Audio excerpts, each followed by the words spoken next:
Welcome to Conversations Live. For more than a decade, we've brought you the best in books, entertainment, celebrity interviews, and current events. When the movers and shakers of the world have something to say to you, they say it to us first. Now celebrating 17 years of broadcasting success, here's your host, Cyrus Webb. And welcome back, everyone, to Conversations Live. I'm your host, Cyrus Webb. Glad you all could join us once again, both for our radio audience here in Mississippi at WYAD 94.1 FM and WYADonline.com. We're glad that you all could be with us. Also, those tuning in through our friends at iHeartRadio and Amazon Music Podcast, we're glad you all could be with us as well. We're excited to welcome back serial entrepreneur and global leader LaWanna Bradford to our program, also the founder of the Bradford Group. We're going to talk to her about a big celebration that she's enjoying this year, but also a reflection on her life in business, what it's been like for her to look at what she's been able to build, the services that she's able to offer to all of you, and, of course, how she's been able to pivot throughout the last year and now to provide services that all of us can be able to benefit from, as well as information, too. If you guys are not staying connected with LaWanna and the Bradford Group, we'll let you know where to find them. But, LaWanna, hello to you, and welcome back to the program. Thank you so much for having me, Cyrus. It's great to be able to catch up with you. And LaWanna, I was thinking about when I was prepping for this segment, we could have you on literally every day of the week and talk about something different that you do every day of that week because people know you for so many different types of things. They know you for, of course, organizations you may be able to build. They know you because, you also have an interview series. You have your own show. You have, you've been able to do so many things. You're a co-author. But you are, as I mentioned, the principal of the Bradford Group. What has that been like for you, LaWanna, to see how you've been able to build a business and brand that has expanded even outside of your industry? It's been wonderful, Cyrus, and we are just celebrating 15 years in business. So this has just been just a year of highs for us, to look back on surviving 2007, 2008 mortgage crisis. We're a mortgage company, and right. To reposition ourselves during the pandemic to always remain relevant in the eyes of our clients and prospective clients. So let's talk about that 15 years, which is an extraordinary amount of time. And for those who are just, and again, I meant what I said, LaWanna, there are people who are going to be like, the Bradford Group, what's that? I know her from this or that. So, so let's talk about that. 15 years ago, where did the idea for the Bradford Group come from? It actually started with my brother, Harlan Bradford. He founded the company, and I was still in corporate. So when I left corporate, I came on board to only help him develop the compliance and get processes in place because we were really building up our workforce, and we ended up growing to 18 loan officers. And the more I became knowledgeable of the industry, I said, well, wait a minute, how can I become literally a part of the Bradford Group? And so we had our conversation, and even though we were siblings, this was business, and so we came into an agreement what the cost would be to buy into the Bradford Group, and that's how I became a part of it. We started in 2005, and it's just been a wonderful ride ever since. And during the 2007-2008 crises, my brother Harlan, he decided that it was in his best interest and for his family to leave the Bradford Group at that time and go to something that was not as turbulent. And I bought the vision, and I'm like, okay, I'm gonna hold true to this. And so I took the helm, and we've been sailing, not always smooth sailing, but we've been sailing ever since. Yeah. So a couple of things you mentioned here, because this is a fascinating part of the story that I don't think a lot of people know, LaWanna. So, what was it about what Harlan was doing, and we've had Harlan on this program as well. What has it been like for you to look at what the initial idea for the Bradford Group was and how it has evolved then?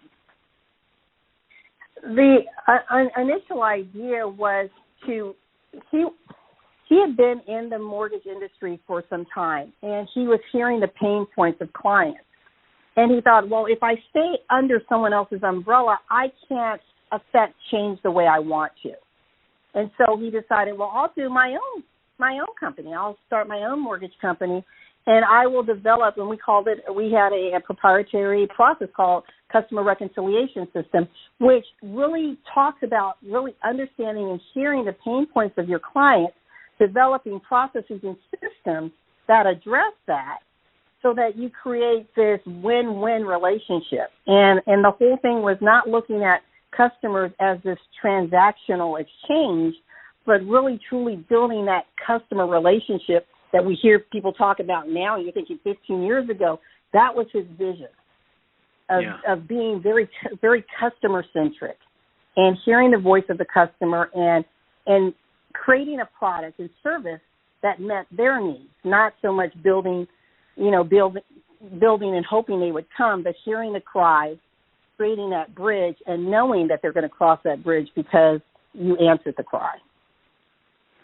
And now, as you said, you've been able to move forward, even though, just like with business, there are going to be things unexpected that happen, things outside of your control. As you mentioned, of course, what's happened with the market over the past decade.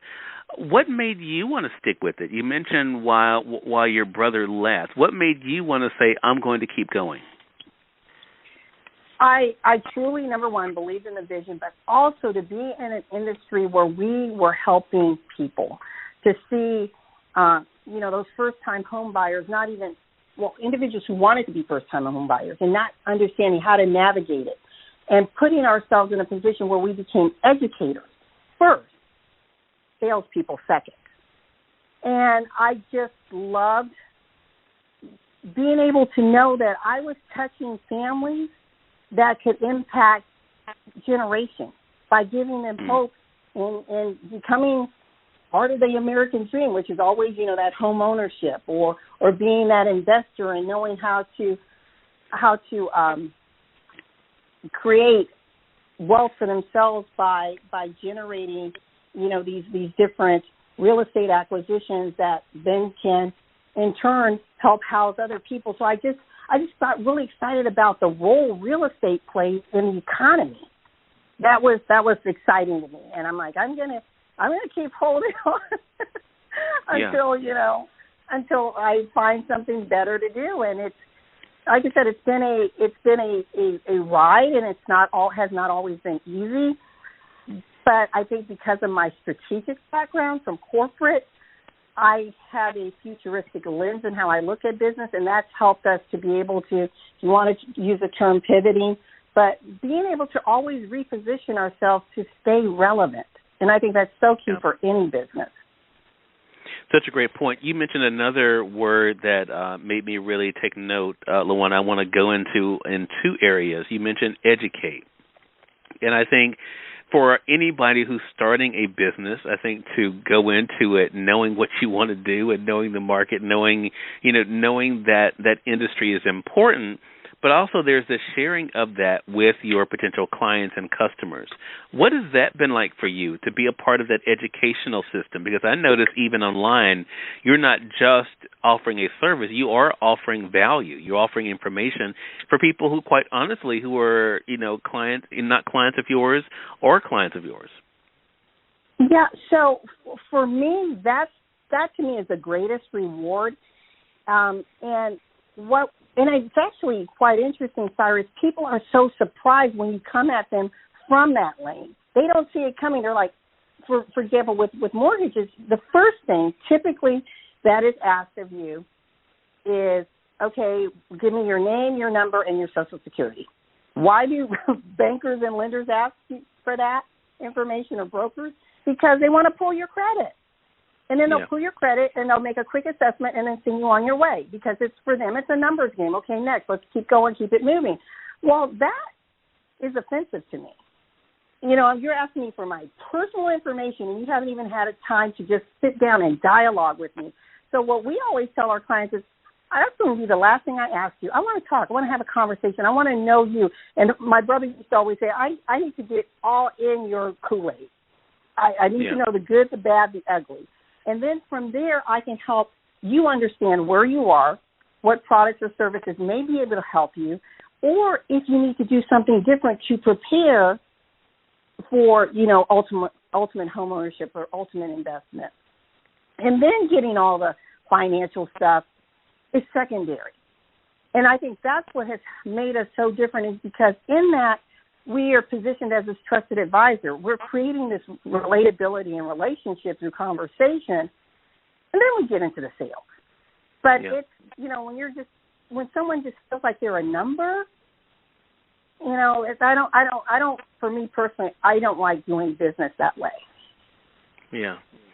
Well, I think it's definitely one of the things that has set the Bradford Group apart, which is why I'm sure people have been able to come to you. I want to say, for those who are just tuning in, either on the radio side or online, you're listening to Conversations Live. We're excited to welcome back LaWanna Bradford to our program, the principal of the Bradford Group. We're talking with her not only about celebrating 15 years in business, but also what it's been like for her over that time to be able to not only to keep moving forward, but to deal with the challenges that have come her way and to provide valuable services that her clients and customers can be able to benefit from. We're going to let you all know how to stay connected with LaWanna at the end of our broadcast. LaWanna, I want to go to, I've referenced a couple of times 2020, and you, like others, you were able to not only to make adjustments, but I guess the question a lot of people want to know is, how did you even make it? Because it was such a drastic year, not only what we were dealing with the, you know, the health effects of the pandemic, but also the financial impact it had not only on individuals but businesses.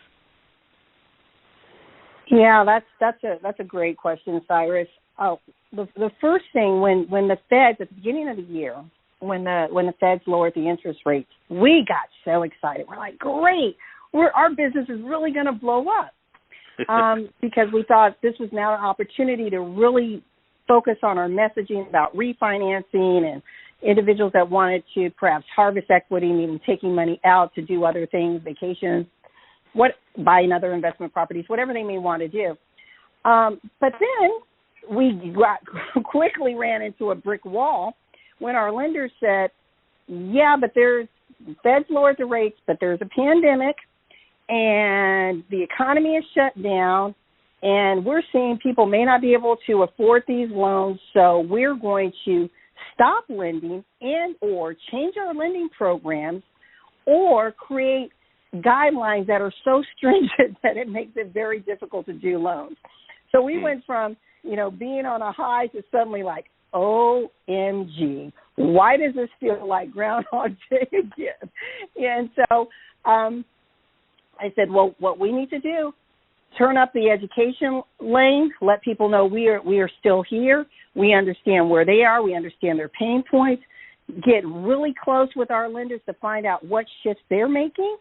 Because, again, if you have strategic partners, you need to know what those partners are about to do, because especially if it's going to impact your ability to feed yourself. And so that's what we did in understanding those programs and when things were going to open up, so that when they did, our clients were ready. So we kept that courtship going with them, to not lose them possibly to someone else, but also creating, and this is so important today in business, and I teach this all the time, you have to have an empathetic lens in how you do business and how you handle your clients today. Today are not the clients 10 years ago or even 20 years ago. People want to know you care. And if the first thing you do is start trying to sell without understanding that person who wants to refinance may have just lost a job or may have had reduced income because someone had to come home, you know, to take care of the kids at homeschool, you've got to approach them very differently. And you've got to address the elephant in the room first and then talk about how you might be able to provide a solution for them based upon the solution thing they need. Not what you're telling them they need, but what you've already heard. So for us, it's again, just being an educator, keeping people aware, and we have really started, because it's a seller's market. The inventory is really down. It's really low all over the nation, and so we are working even more with investors. And unfortunately, because of what happened last year, investors it's a prime time for them to, you know, take up property that may have been foreclosed on. So working closely with that lane, but still working with our business owners. That's the one thing, Cyrus. we're really struggling with right now is developing programs to help those that were in those brick and mortar businesses that had to shut down. How do they not lose that critical investment? Those that are still able to reopen their doors. Because think about that. You're brick and mortar and no one's coming in your store, but you still have that mortgage over your head. Yeah, I'm sorry to interrupt, but you just brought up a really interesting thing, because there are people who may be hearing this. They may have heard us talking about mortgages at the beginning here. LaWanna, so I want to talk about exactly who are clients of the Bradford Group, because it sounds like even in this conversation people can pick up on the fact, and that's why I wanted to make sure we brought this out, that it's not just individuals who are looking to buy a house. Who kind of give us an idea of who a client of the Bradford Group would be, what that looks like, or what need does the Bradford Group feel that may meet the audience out there? Sure. So definitely there are homeowners, but with homeowners we work in collaboration with our partner Malibu Funding for that side of the house. The Bradford Group corporate, we work largely with our investors, so individuals that are looking to purchase those single-family 1 to 4 unit homes, maybe even strip malls, et cetera, that they're looking to invest in property. So we work with them. We have amazing programs for them, as well as individuals that have that brick and mortar, that storefront that they are occupying to do business, and they may be leasing parts of it, up to multifamily units, so your apartment complexes, et cetera. So that's who our ideal client is, and the great thing is we have some amazing programs that have been released for that self-employed individual. Because most people know if you're self-employed, the tax laws allow you to take a lot of, you can write off a lot. And so sometimes when you're looking at your adjusted gross income at the bottom of that tax return because of all the write-offs, it doesn't look like you're making much, but you actually did. But again, the write-off. Well, now we have what are called bank statement programs. So I can use your revenue that you received to help qualify you for a loan. And there's variations of that particular program, but that's what is really exciting is lenders are now structuring programs because they know so many people are self-employed or have a combination of self-employed and your W-2 type income. How can they qualify, right? Yeah. So it's like the more people qualify, the more we're stimulating the economy. The more we're stimulating the economy, everybody's happy because then more people are spending, and that's really what we want to have ultimately happen. Yeah. Well, I think that is just so great. And so I want to talk about this, kind of expanding the view then, LaWanna, because not only are you celebrating 15 years, you are setting an example of what is possible for other people. There are people who will look at you not only for the services that you offer that they may need, but as the example of what they can do as well. Have you gotten used to that? I know there's a lot of hats that you wear, but have you gotten used to the idea that just being who you are, just by being LaWanna Bradford, that you are an example to others as to what they can achieve? Yes, I have, and I don't say that boastfully. I think as we live, and we become comfortable in who we are and where we are in our lives, we realize that, wow, there's someone poured into me. Now it's my turn. Now it's my turn to give back and to bless people with this rich life and knowledge that I've been given. And so at times it's very humbling when people come to me and mention, oh, I've been watching you, or, oh, because you said this, I did, I followed you and it made this impact. That's when I sit back and I'm like, wow. Like I met a person I had worked with years ago. He's now a major investor.